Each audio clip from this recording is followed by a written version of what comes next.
Good morning to all of you students. International marketing management जिसमें कि आपका 4th unit चल रहा है। 4th यूनिट में लास्ट क्लास में जो हम लोग टॉपिक स्टडी कर रहे थे वो आपका टॉपिक था एक्सपोर्ट प्राइसिंग मीन्स निर्यात मूल्य निर्धारण। लास्ट क्लास में हम लोग एक्सपोर्ट प्राइसिंग का मीनिंग स्टडी कर चुके हैं। देन हम लोगों ने उसके ऑब्जेक्टिव्स स्टडी किए थे कि निर्यात मूल्य निर्धारण क्या होता है और उसके क्या उद्देश्य हैं। उसके ऑब्जेक्टिव्स हम लोग स्टडी कर चुके हैं। ओके, नेक्स्ट जो आपको टॉपिक इसमें पढ़ना है एक्सपोर्ट प्राइसिंग में वो है आपका इम्पोर्टेंस ऑफ एक्सपोर्ट प्राइसिंग। सो आज की प्रेजेंट क्लास में हम लोग डिस्कस करेंगे कि एक्सपोर्ट प्राइसिंग के क्या इम्पोर्टेंस है, मीन्स निर्यात मूल्य निर्धारण के क्या महत्व है। Okay, so let's start the class. Importance of export pricing means निर्यात मूल्य निर्धारण के महत्व। डिफरेंट आपके पॉइंट्स हैं इसमें इम्पोर्टेंस के जो कि आपको स्टडी करने हैं निर्यात मूल्य निर्धारण के महत्व में, जिसमें सबसे फर्स्ट आपका पॉइंट है helps to achieve objectives. Helps to achieve objectives Hindi में है उद्देश्यों को प्राप्त करने में सहायता। उद्देश्यों को प्राप्त करने में सहायता। ओके, सो लेट्स स्टार्ट करते हैं। सबसे फर्स्ट जो इम्पोर्टेंस है एक्सपोर्ट प्राइसिंग का वो है helps to achieve objectives. Every organisation has some fundamental objectives such as sales maximisation, profit maximisation and so on. Pricing helps organizations in achieving these objectives by suitably modifying their pricing strategy. Okay? तो सबसे first जो importance है आपका export pricing का वो है helps to achieve objectives. Every organisation has some fundamental objectives. जितने भी ऑर्गेनाइजेशन होते हैं, जो भी एक्सपोर्टिंग जो भी फॉर्म होती है, उन सब का कुछ फंडामेंटल ऑब्जेक्टिव्स होते हैं। मीन्स सभी एक्सपोर्टिंग फॉर्म के और सभी एक्सपोर्ट ऑर्गेनाइजेशन के कुछ आधारभूत उद्देश्य होते हैं, जैसे कि such as sales maximisation means बिक्री में वृद्धि करना, मीन्स ज़्यादा से ज़्यादा एक्सपोर्ट के थ्रू प्रोडक्ट्स और सर्विसेज को अनदर कंट्री में सेल करना, मीन्स ज़्यादा से ज़्यादा प्रोडक्ट को इंटरनेशनल मार्केट में मार्केटिंग करना। प्रॉफिट मैक्सिमाइजेशन मीन्स लाभ को बढ़ाना। जितने ज़्यादा से ज़्यादा प्रोडक्ट्स और सर्विसेज को एक्सपोर्टर्स फॉरेन मार्केट्स में सेल करेंगे, उसके थ्रू उनका प्रॉफिट भी जो होगा वो मैक्सिमाइज होगा, मीन्स उनके प्रॉफिट में भी इंक्रीमेंट होगा। Okay, and so on. Pricing helps organization in achieving these objectives by suitably modifying their pricing strategy. इसलिए जो एक्सपोर्ट प्राइसिंग होती है, ये जो सारे ऑब्जेक्टिव्स हैं फॉर्म के, एक्सपोर्टिंग फॉर्म के, जो कि सेल्स मैक्सिमाइजेशन है, प्रॉफिट मैक्सिमाइजेशन है, इन ऑब्जेक्टिव्स को पूरा करने में एक्सपोर्ट प्राइसिंग हेल्प करती है ऑर्गेनाइजेशन की, मीन्स उनकी सहायता करती है, क्योंकि प्राइसिंग के ही थ्रू हम लोग सेल्स को अपने इंक्रीज़ कर सकता है एक्सपोर्टर्स और अपने प्रॉफिट को भी, क्योंकि अगर वो रीज़नेबल प्राइस अपने प्रोडक्ट और सर्विस की डिटरमाइन करेगा, मीन्स निर्धारित करेगा, तो उसके बेस पर उसकी सेल्स जो है इंटरनेशनल मार्केट में इंक्रीज़ होगी और जिससे as a result profit will also go up, जिससे कि उसका जो प्रॉफिट होगा वो भी इंक्रीज़ होगा। तो प्राइसिंग जो स्ट्रेटजी है, मीन्स प्राइसिंग जो एक्सपोर्ट प्राइसिंग होती वो एक्सपोर्टर्स की, एक्सपोर्टिंग फर्म की हेल्प करती है इन ऑब्जेक्टिव्स को अचीव करने में by suitably modifying their pricing strategy. Means exporter जो है सूटेबली अपनी प्राइसिंग स्ट्रेटजी को मॉडिफाई करके उसमें जो भी इम्प्रूवमेंट्स है वो करके और प्राइस की जो भी वो स्ट्रेटजी बनाता है वो उसकी इंटरनेशनल मार्केट के बायर्स और उनकी परचेजिंग पावर डिमांड के अकॉर्डिंगली जो भी वो बनाता है उसके थ्रू एक्सपोर्टिंग कंपनी जो है, एक्सपोर्टिंग जो ऑर्गेनाइजेशन है वो ऑब्जेक्टिव्स को अपने अचीव करती है। ठीक है, मीन्स प्राइसिंग के थ्रू एक्सपोर्टिंग जो ऑर्गेनाइजेशन है वो अपने ऑब्जेक्टिव्स को अचीव करने में उसे हेल्प मिलती है। क्लियर है? नेक्स्ट आइए, सेकेंड पॉइंट जो आपका है वो है increases profitability. Increases profitability, Hindi में लाभ को बढ़ाना, हिंदी में लाभ को बढ़ाना। स्टार्ट करते हैं। Pricing decisions directly affect the sales revenue and thereby overall profitability.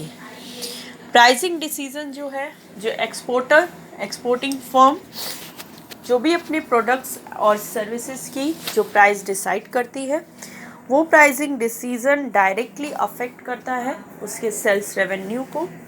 Means जो भी वो प्रोडक्ट्स और सर्विसेज को सेल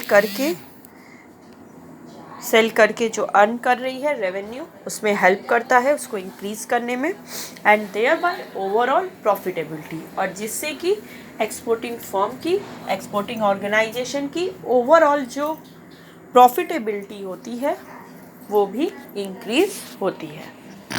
क्लियर है?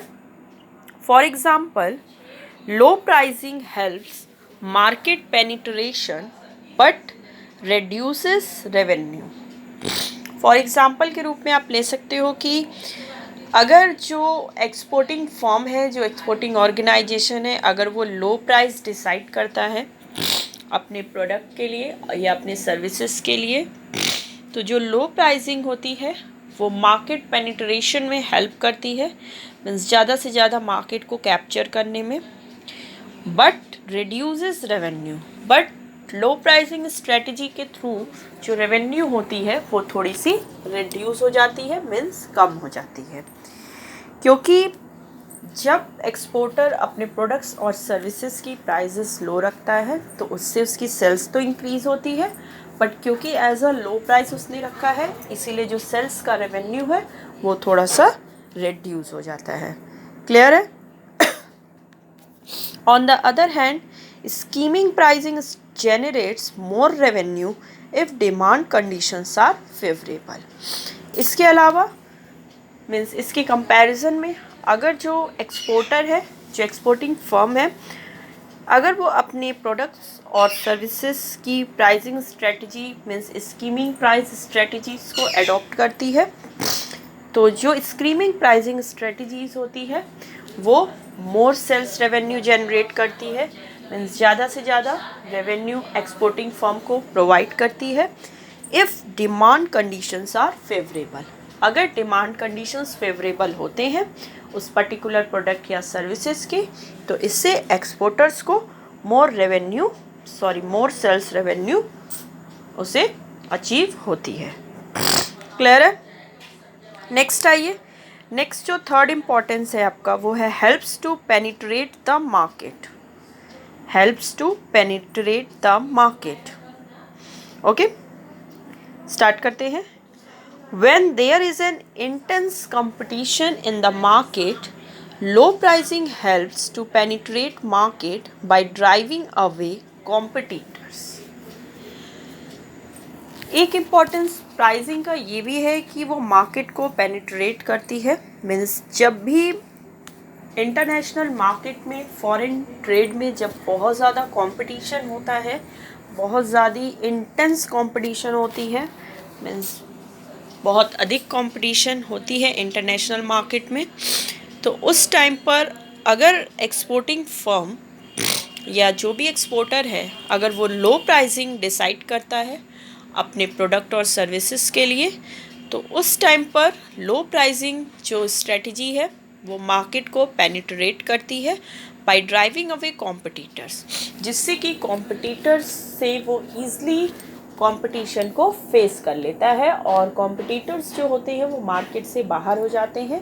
क्योंकि अगर एक्सपोर्टर अपने प्रोडक्ट्स की प्राइसेस लो रखेगा तो ज़्यादा से ज़्यादा जो बायर्स हैं, फॉरेन बायर्स, वो उस पर्टिकुलर एक्सपोर्टर्स के ही प्रोडक्ट को परचेज करेंगे, जिससे कि अनदर जो कॉम्पिटिटर्स है वो अपने आप ही ऑटोमेटिकली ड्राइव अवे हो जाते हैं मार्केट से। क्लियर है? Low pricing attracts consumers and thereby helps in increasing market share for the product. Low pricing जो स्ट्रेटजी जो एक्सपोर्टिंग ऑर्गेनाइजेशन अडॉप्ट करती है, लो प्राइसिंग जो स्ट्रेटजी होती है वो कंज्यूमर्स को अट्रैक्ट करती है। मीन्स ज़्यादा से ज़्यादा कंज्यूमर अट्रैक्ट होते हैं लो प्राइसिंग के थ्रू, क्योंकि जब प्राइसिंग लो होगी तो कंज्यूमर ज़्यादा से ज़्यादा उस पर्टिकुलर प्रोडक्ट को परचेज करेंगे। तो लो प्राइसिंग कंज्यूमर्स को अट्रैक्ट करती है and thereby helps in increasing market share for the product, और जिससे कि अगर एक्सपोर्टर लो प्राइसिंग स्ट्रेटजी को अडॉप्ट करता है तो उससे उसके प्रोडक्ट की जो मार्केट शेयर है, जो मार्केट कैप्चरिंग है उसके प्रोडक्ट की, वो भी इंक्रीज़ होती है। मीन्स लो प्राइसिंग किसी भी पर्टिकुलर प्रोडक्ट के शेयर को इंक्रीज़ करने में भी हेल्प करता है। क्लियर है? तो लो प्राइसिंग जो स्ट्रेटजी है वो आपकी उसमें हेल्प करती है। Clear it?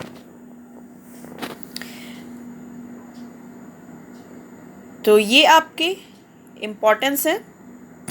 मीन्स ये जो इम्पोर्टेंस है आपके helps to penetrate third point helps to penetrate the market, ये वही है कि इसके ये जो एक्सपोर्टर है वो इंटरनेशनल मार्केट को कैप्चर करने के लिए, मीन्स फॉरेन बायर्स को अट्रैक्ट करने के लिए और अपने जो प्रोडक्ट की सेलिंग है उसको इंक्रीज़ करने के लिए इंटरनेशनल मार्केट में मार्केट पेनिट्रेशन की स्ट्रेटजी को अडॉप्ट करता है, जिसमें कि वो लो प्राइसिंग स्ट्रेटजी अडॉप्ट करता है।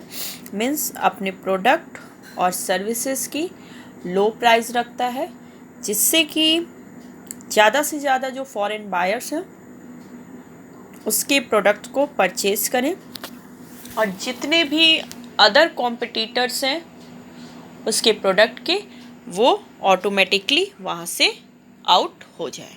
क्लियर है? तो ये था आपका third importance, helps to penetrate the market. Next आइए, नेक्स्ट जो आपका इम्पॉर्टेंट है वो है helps to skim the cream. Helps to skim the cream. Okay, start करते हैं ये point. Where there exist a considerable consumer surplus, the same can be schemed by introducing innovative features in the product or altogether new products in the market. Next जो importance है आपका वो है helps to skim the cream. Means अगर market में where there exist a considerable consumer surplus, अगर consumer surplus है market में, the same can be skim by introducing innovative features in the product और altogether new products in the market. अगर exporter को ऐसा feel होता है, means अगर एक्सपोर्टर्स को ऐसा लगता है कि मार्केट में कंज्यूमर सरप्लस कंसिडरेबल अमाउंट में एग्जिस्ट करते हैं, तो वो उसी पर्टिकुलर मार्केट को कैप्चर कर सकता है bye introducing innovative features in the product. Means अपने प्रोडक्ट में इनोवेटिव फीचर्स को ऐड करके, मीन्स क्रिएटिविटी अपने फीचर्स में अपने प्रोडक्ट में ऐड करके उसको इंट्रोड्यूस करके मार्केट को कैप्चर कर सकता है और all together new products in the market, और मार्केट में न्यू प्रोडक्ट्स को भी वो लॉन्च करके उसको इंट्रोड्यूस करके मार्केट को वो ईज़िली कैप्चर कर सकता है, जिससे कि उसकी सेल्स रेवेन्यू इंक्रीज़ होती है और उससे उसकी प्रॉफिटेबिलिटी भी जो होती है उसका रेट भी बढ़ जाता है। क्लियर है? नेक्स्ट आइए, अब इसमें और है, दस a suitable price research can generate additional revenue for the exporter in the international market. तो मार्केट की स्कीम द क्रीम को करने के लिए मार्केट की स्कीमिंग करने के लिए एक्सपोर्टर को सूटेबल प्राइस रिसर्च जेनरेट करना होता है, क्रिएट करना होता है। अगर जो एक्सपोर्टिंग फर्म है, जो ऑर्गेनाइजेशन है, अगर उसने सूटेबल प्राइस रिसर्च की है अपने मार्केट की, तो ये जो प्राइस रिसर्च होती है वो एडिशनल रेवेन्यू जनरेट करती है एक्सपोर्टर के लिए इन the international market. Means international market में एक्सपोर्टर के लिए अगर उसकी रिसर्च सूटेबल है तो उससे एडिशनल रेवेन्यू क्रिएट होती है। क्लियर है?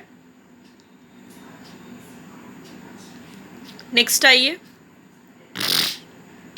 नेक्स्ट जो आपका पॉइंट है वो है helps to increase market share. Helps to increase market share.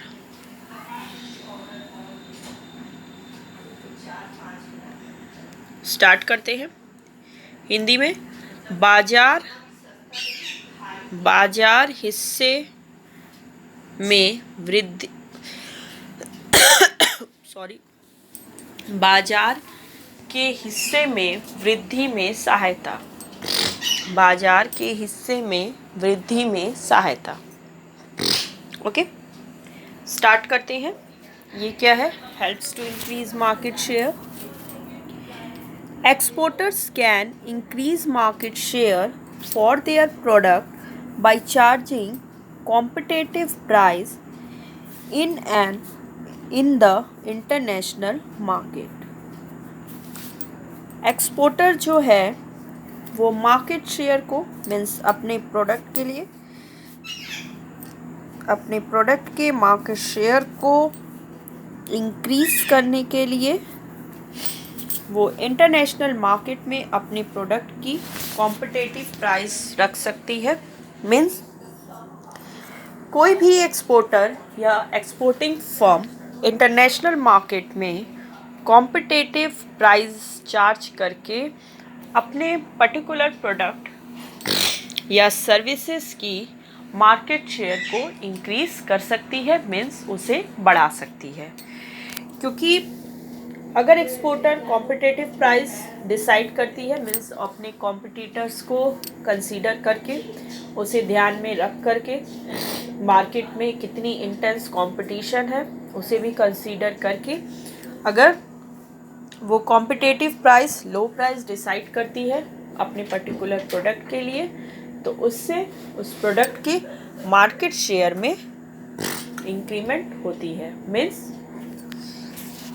Exporters competitive price charge करके अपने प्रोडक्ट की मार्केट शेयर को इंक्रीज कर सकता है। क्लियर है? Low price is one of the important considerations that affect the buying decisions of the consumer. जिसके लिए एक्सपोर्टर्स लो प्राइस रख सकता है अपने प्रोडक्ट के लिए। मीन्स लो प्राइस जो है वो इंटरनेशनल मार्केट में बहुत ही इम्पॉर्टेंट कंसिडरेशंस होता है, बहुत इम्पॉर्टेंट फैक्टर है जो कि कंज्यूमर्स के बाइंग डिसीजंस को अफेक्ट करता है। मीन्स कोई भी एक्सपोर्टर अगर इंटरनेशनल मार्केट में कंज्यूमर्स के बाइंग डिसीजन को अफेक्ट करना चाहता है या ज़्यादा से ज़्यादा अपने प्रोडक्ट को चाहता है कि बायर्स उसके प्रोडक्ट को परचेज़ करें, तो वो उस टाइम पर अपने प्रोडक्ट के प्राइस को लो रख सकता है, जिससे कि ज़्यादा से ज़्यादा जो बायर्स हैं वो उसके पर्टिकुलर प्रोडक्ट को परचेज कर सके। क्लियर है? नेक्स्ट आइए, नेक्स्ट जो आपका पॉइंट है वो है helps to develop brand loyalty. Helps to develop brand loyalty, ये क्या है? स्टार्ट करते हैं हिंदी में। ब्रांड लॉयल्टी में सहायता, ब्रांड लॉयल्टी को विकसित करने में सहायता। Okay, let's start. Goods which are sold at right and reasonable price help to develop brand loyalty in the long run. Goods जिनका प्राइस रीजनेबल होता है, और जो ऐसे गुड्स जो रीजनेबल प्राइस और राइट वे में सोल्ड किए जाते हैं, राइट और रीजनेबल प्राइस में, तो ऐसे गुड्स लॉन्ग रन में ब्रांड लॉयल्टी को क्रिएट करते हैं। ओके, मीन्स कोई भी एक्सपोर्टर या एक्सपोर्टिंग फर्म अगर मार्केट में ब्रांड लॉयल्टी को क्रिएट करना चाहती है, अपने प्रोडक्ट की ब्रांड लॉयल्टी को क्रिएट करना चाहती है, तो उसके लिए वो अपने गुड्स के प्राइस को, या फिर उसके लिए वो इंटरनेशनल मार्केट में अपने गुड्स को राइट एंड रीजनेबल प्राइस पर सोल्ड करती है। मीन्स रीजनेबल प्राइस पर वो सोल्ड करके मार्केट में, इंटरनेशनल मार्केट में अपने गुड्स की, अपने प्रोडक्ट्स की ब्रांड लॉयल्टी को क्रिएट करती है। मीन्स ब्रांड लॉयल्टी को डेवलप करने में प्राइस जो है वो एक इम्पॉर्टेंट रोल प्ले करती है। क्लियर है? Consumers continue to buy such products even if new entrants selling goods at low price enter the market. और एक चीज़ और ध्यान दीजिएगा, ये जो ब्रांड लॉयल्टी होती है ये लॉन्ग रन में बेनिफिट करती है एक्सपोर्टर को। और ऐसे कंज्यूमर, जब एक बार कंज्यूमर्स के माइंड में ब्रांड लॉयल्टी क्रिएट हो जाती है, तो कंज्यूमर्स जो होते हैं वो कंटिन्यूअसली उसी पर्टिकुलर प्रोडक्ट को बाई करना पसंद करते हैं। मीन्स उसी पर्टिकुलर प्रोडक्ट को बाई करते हैं जिसकी ब्रांड लॉयल्टी उनके माइंड में एक बार क्रिएट हो जाती है। भले ही even if new entrants selling goods at low price enter the market, भले ही कोई अगर न्यू एक्सपोर्टर मार्केट में इंटर करे और वो अपनी गुड्स को उससे लो प्राइस पर भी अगर सेल करे, तब भी कस्टमर के माइंड में अगर एक बार ब्रांड लॉयल्टी क्रिएट हो जाती है तो वो उसी पर्टिकुलर प्रोडक्ट को परचेज करते हैं, जिससे कि एक्सपोर्टर के प्राइसिंग पर, एक्सपोर्टर्स के सेलिंग पर, उसके सेल्स रेवेन्यू पर, उसकी प्रॉफिटेबिलिटी पर कोई इफ़ेक्ट नहीं पड़ता है, और कंज्यूमर जो है उसी के पर्टिकुलर प्रोडक्ट को परचेज करते हैं। क्लियर है? ओके, नेक्स्ट पॉइंट जो आपका है इम्पोर्टेंस ऑफ एक्सपोर्ट प्राइसिंग में, वो है आपका helps to face competition. Okay, means प्रतियोगिता का सामना करने में सहायता। तो लेट्स स्टार्ट करते हैं। ये पॉइंट क्या है? Exporters face competition from 3 angles: seller from his own country, from other countries, and domestic suppliers in importing country.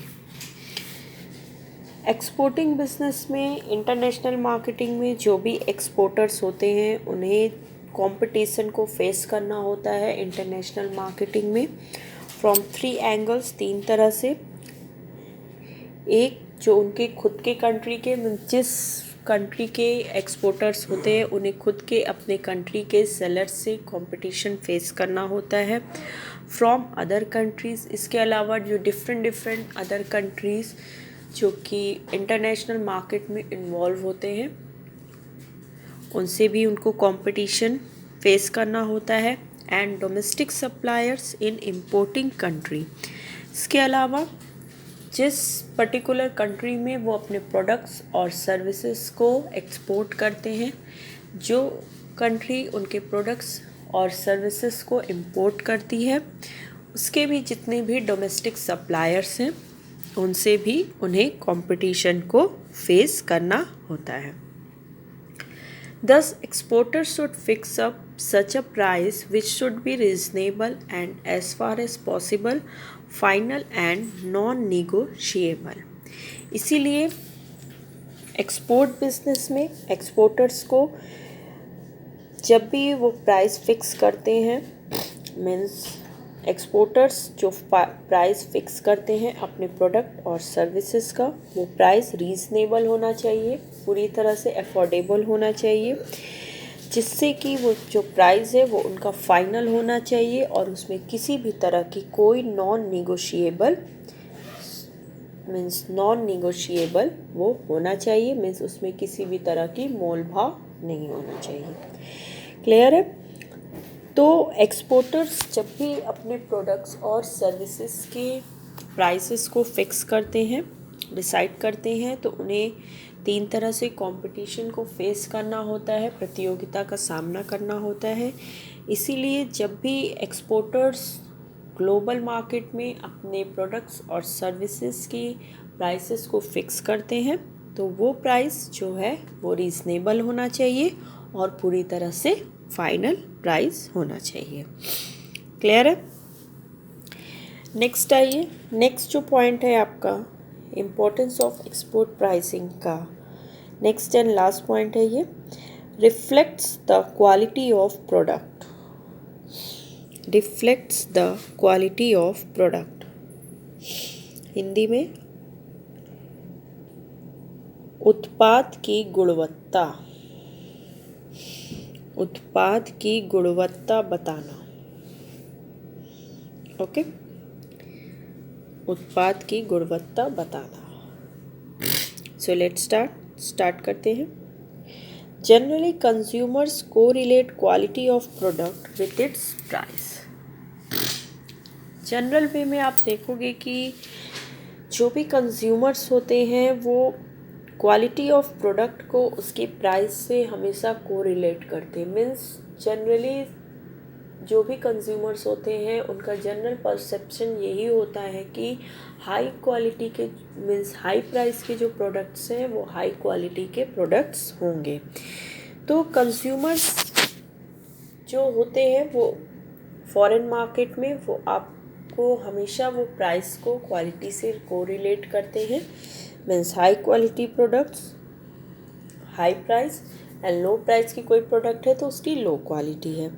Low price product reflects low quality and vice versa. वही अगर लो price की कोई products है तो generally उनका perception यही होता है कि वो जो प्रोडक्ट है वो लो क्वालिटी के होंगे, और अगर हाई प्राइस के प्रोडक्ट है जो एक्सपोर्टर्स ऑफ़र करता है अपने कंज्यूमर्स को, कस्टमर्स को, तो वो उसे हाई क्वालिटी के प्रोडक्ट्स रिफ्लेक्ट्स करते हैं। क्लियर है? Hence exporter should avoid charging a very low price. इसीलिए एक्सपोर्टर्स को जब भी एक्सपोर्टर्स अपने प्रोडक्ट और सर्विसेज की प्राइस को डिसाइड करता है ग्लोबल मार्केट के लिए तो उससे बहुत वेरी लो प्राइस को अवॉइड करना चाहिए। मीन्स उसे अपने प्रोडक्ट और सर्विस की प्राइस को बहुत ज़्यादा लो नहीं रखना है, जिससे कि कंज्यूमर के माइंड में ऐसा कोई परसेप्शन ना हो कि ये जो पर्टिकुलर प्रोडक्ट है ये लो क्वालिटी का है। प्राइस ऐसी होनी चाहिए जो कि रीज़नेबल होनी चाहिए, बहुत ज़्यादा ना लो हो और ना ही बहुत ज़्यादा हाई हो। क्लियर है? At the same time very high prices are also to be avoided. वही बताया मैंने कि वेरी हाई प्राइजेस भी इस टाइम पर अवॉइड किए जाते हैं, एक्सपोर्टर्स को अवॉइड करना चाहिए, और जो लो प्राइस है बहुत उसे भी अवॉइड करना चाहिए। Price should be always reasonable. Price हमेशा रीज़नेबल होना चाहिए, ना कि बहुत ज़्यादा और ना कि बहुत कम। क्लियर है? तो ये था आपका last point, importance of export pricing का। ये टॉपिक आपका कंप्लीट हुआ, importance of export pricing. Okay students, next class में हम लोग नेक्स्ट टॉपिक डिस्कस करेंगे। So the class is over.